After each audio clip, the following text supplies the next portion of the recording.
안녕하세요, 청년 여러분. 저는 오늘 여러분에게 신북방 정책과 중앙아시아와 관련해서 말씀드릴 인하대학교 프런티학부대학 소속 송동기 교수입니다. 여러분은 신북방 정책에 대해서 얼마나 알고 계십니까? 그리고 여러분은 신북방 정책의 중요한 지역인 중앙아시아에 관해서 얼마나 알고 계십니까?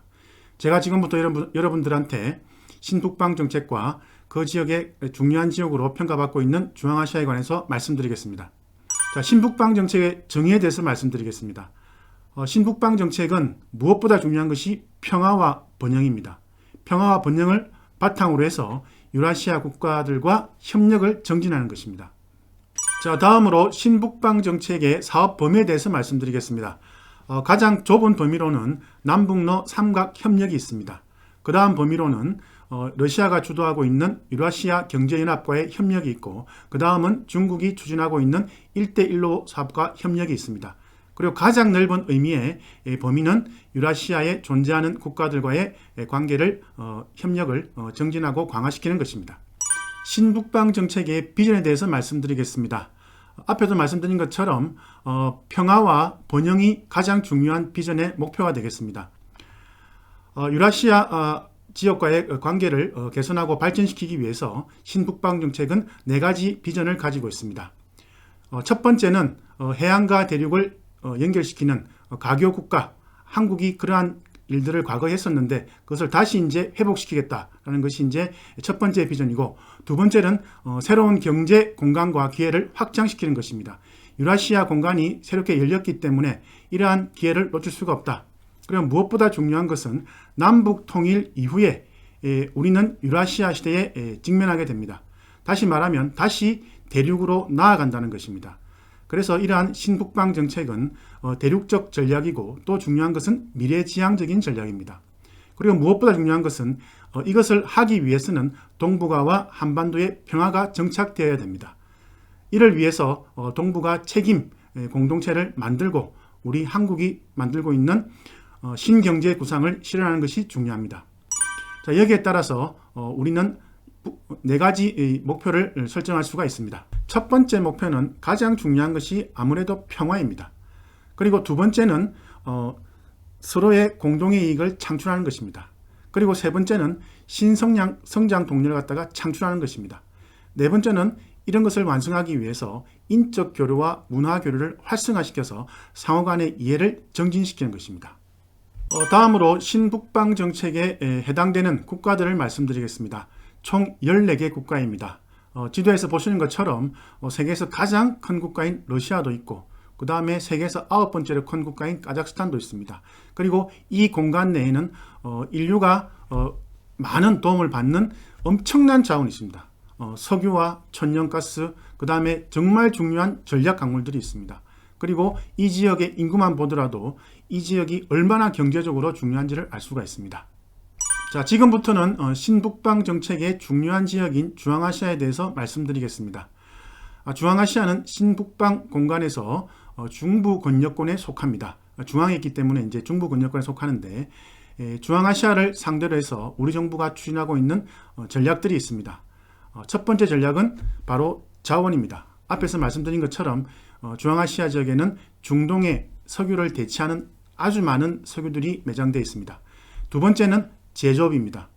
우리의 뛰어난 이 제조업 기술, 그리고 농업 기술, 그리고 정보통신 기술들이 중앙아시아 지역에서 많이 원하고 있습니다. 그래서 앞으로 이 제조업 관련해서, 이 농업 관련해서, 정보통신 관련해서 많은 교류가 있을 것입니다. 그리고 무엇보다 중요한 것은 중앙아시아 국가들이 우리나라로부터 어떤 선진적인 제도, 법적인 부분을 요청하고 있습니다. 그래서 공무원 재교육이라든지 그들에게 필요한 법률적 지원들을 하고 있습니다.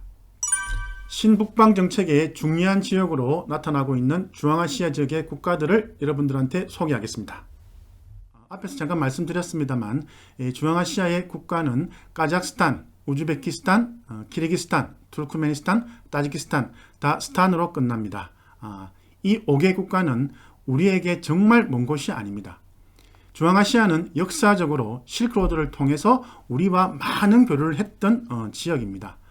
그래서 이 실크로드를 통한 한반도와 중앙아시아의 교류는 이미 과거부터 활성화되어 있었습니다. 이것이 이제 다시 부활하는 것입니다. 그래서 이 실크로드를 통해서 돌골, 몽골, 한반도 이러한 지역이 문화적으로, 언어적으로 공유를 했었고, 그 다음에 우리가 잘 알고 있는 북방의 무속신앙도 많이 공유가 되었습니다. 그리고 무엇보다 중요한 것은 1937년에 스탈린에 의해서 극동 인해주에서 중앙아시아로 강제주를 당한 고려인들이 중앙아시아 지역에 본격적으로 한류를 보여주기 시작했습니다. 이 지역의 김치, 그 다음에 국수가 아주 유명한 지금 음식이 되어 있습니다. 이것을 발판으로 해서 현재 중앙아시아 지역에는 소련 붕괴 이후에 K-팝, K-드라마, K-영화가 들어가면서 아주 폭발적인 인기를 얻고 있습니다. 그래서 지금 현재 이 한류를 통한 새로운 문화적인 교류가 아주 활발히 진행되고 있습니다. 지금부터 아주 중요한 말씀을 드리겠습니다. 왜 중앙아시아가 중요하냐?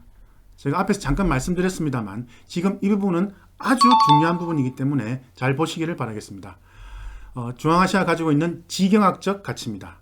먼저 놀랄 준비하시고 들어주십시오. 첫 번째, 카자흐스탄. 멘델예프의 원소 주기율표에 나오는 대부분의 화학기호에 해당되는 자원이 다 있습니다. 이런 국가 세계적으로 아주 찾기 힘듭니다. 그리고 카스피해와 그 주변 지역에 앞에서 말씀드렸던 중동의 석유를 대체할 수 있는 많은 석유가 매장되어 있습니다. 그리고 카자흐스탄은 세계 9번째로 큰 국가이면서 인구가 2천만이 채 되지 않습니다. 그래서 우리가 진출할 것은 아주 많습니다. 그 다음에 두 번째, 우즈베키스탄입니다. 우즈베키스탄도 카자흐스탄과 마찬가지로 멘델예프의 원소 주기율표에 나오는 대부분의 화학기호에 해당되는 자원들이 매장되어 있습니다. 특히 중요한 것은 이 지역에 우라늄과 같은 다양한 전략 광물이 매장되어 있다는 것입니다.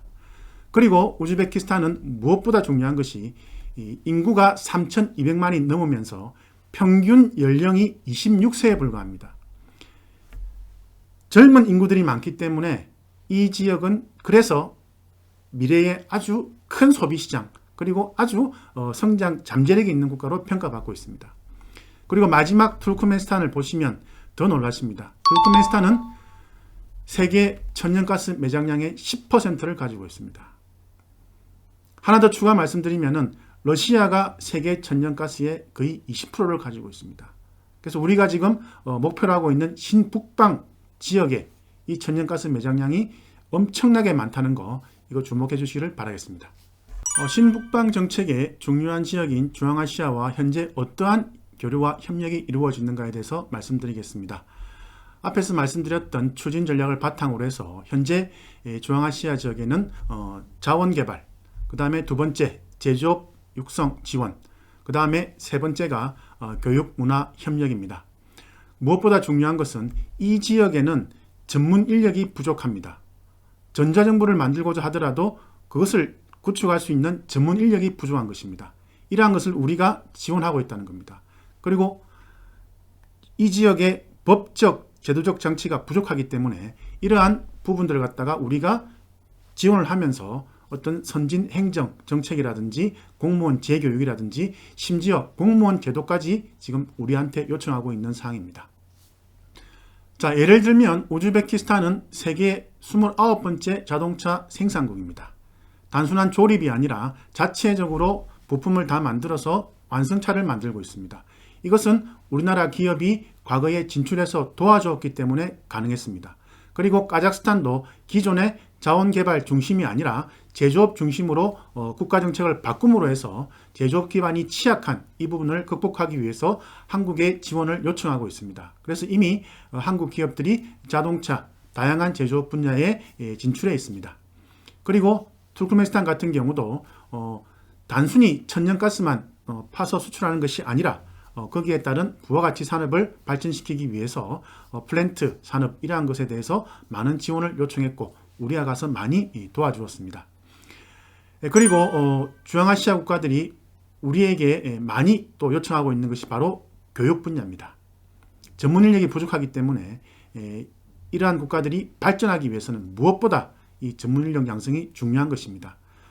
우즈베키스탄의 사례를 보면은 이미 2014년 인하대학교가 IT 전문가를 양성하기 위해서 학교를 만들었습니다. 그 뒤를 이어서 여주대가 산업인력 전문가를 양성하기 위해서, 그리고 부천대가 유아교육 전문가를 양성하기 위해서 학교를 개교했습니다. 그리고 최근에는 아주대학이 공학 전문가를 양성하기 위해서 학교를 지금 설립 중에 있습니다. 그리고 카자흐스탄 같은 경우는 낙후된 자국의 의료 시스템을 발전시키기 위해서 한국의 의료 교육과 한국의 의료 시스템의 수입을 원하고 있습니다. 지금 아주 활발하게 교류가 진행되고 있습니다. 그리고 계속 제가 반복하고 있습니다만, 이 공무원 제도와 공무원 재교육에 대해서 이 국가들이 관심이 많습니다. 그래서 우리가 법적, 제도적 장치에 대해서 지원을 하고 있습니다. 그리고 투르크메니스탄도 낙후된 의료 수준을 높이기 위해서 한국의 의료 시스템 교육을 갖다가 필요로 하고 있습니다. 자, 마지막으로 중앙아시아 국가들과의 문화 교류 협력에 관해서 말씀드리겠습니다. 어떻게 보면 이 부분이 사실은 가장 중요한 부분이 될 수가 있습니다. 돌궐, 앞에서 말씀드렸던 돌궐은 과거 우리 역사에서 고구려와 밀접하게 연관이 있었던 민족이고 국가입니다. 그런데 중요한 것은 현재 중앙아시아에 살고 있는 사람들의 선조가 누구냐? 바로 돌궐입니다. 돌궐의 후손들이 지금 중앙아시아에 살고 있기 때문에 우리와 예전부터 교류했던 그런 문화적인 공통된 부분들이 있습니다. 이 지역도 장유유서와 같은 그런 전통이 있고 우리와 아주 유사한 것들이 있습니다. 그렇기 때문에 세계의 어떤 다른 지역보다도 어떤 문화적으로 아주 공유했던 부분이 크기 때문에 자연스럽게 문화 교류와 협력이 잘 진행되고 있습니다. 그리고 특히 이제 여러분 아시다시피 한류가 이 중앙아시아 지역에 정말 말 그대로 폭발적으로 인기를 끌고 있기 때문에 이 부분이 다시 우리 신북방 정책의 어떤 전략을 추진하는데 큰 도움을 주고 있습니다. 예를 들면 카자흐스탄에 있는 한국문화원에는 K컬처 허브가 최근에 구축이 되었습니다. 이 K컬처를 통해서 앞으로 한류를 보다 더 체계적으로 확산시키는 그러한 일들을 할 것입니다. 그리고 우즈베키스탄에는 17만 명에 달하는 고려인들이 살고 있습니다. 그래서 고려인을 위해서 한국 정부가 한국예술문화의 집을 건립해 주었습니다. 이 공간을 통해서 우즈베키스탄에서도 체계적으로 한류가 계속 확산되고 있습니다. 그 다음에 투르크메니스탄에서는 최근에 세종학당이 설립이 되었습니다. 중앙아시아에서 마지막으로 설립된 세종학당인데 이 세종학당을 통해서 점차적으로 한국어 교육, 한국 문화 소개, 그리고 한류의 체계적인 확산이 이루어질 것입니다. 자, 지금까지 여러분들한테 신북방 정책과 중앙아시아 지역에 대해서 말씀을 드렸습니다. 왜 신북방 정책이 필요하냐? 앞에서 말씀드린 것처럼 이제 우리는 유라시아 시대로 갑니다. 대륙이 우리를 기다리고 있고 그 속으로 우리는 들어가야 됩니다. 그래서 우리 청년 여러분들이 이 꿈을, 미래를 한번 이 광활한 대륙에서 실현할 수 있는 것도 정말 좋은 기회라고 저는 생각합니다. 그리고 그 지역의 하나인 중앙아시아 지역도 우리에게 정말 필요한 지역이고 여러분들 꿈과 미래를 한 번 더 발전시킬 수 있는 중요한 공간이 될 수가 있습니다. 지금까지 제 말씀을 들어주셔서 감사합니다.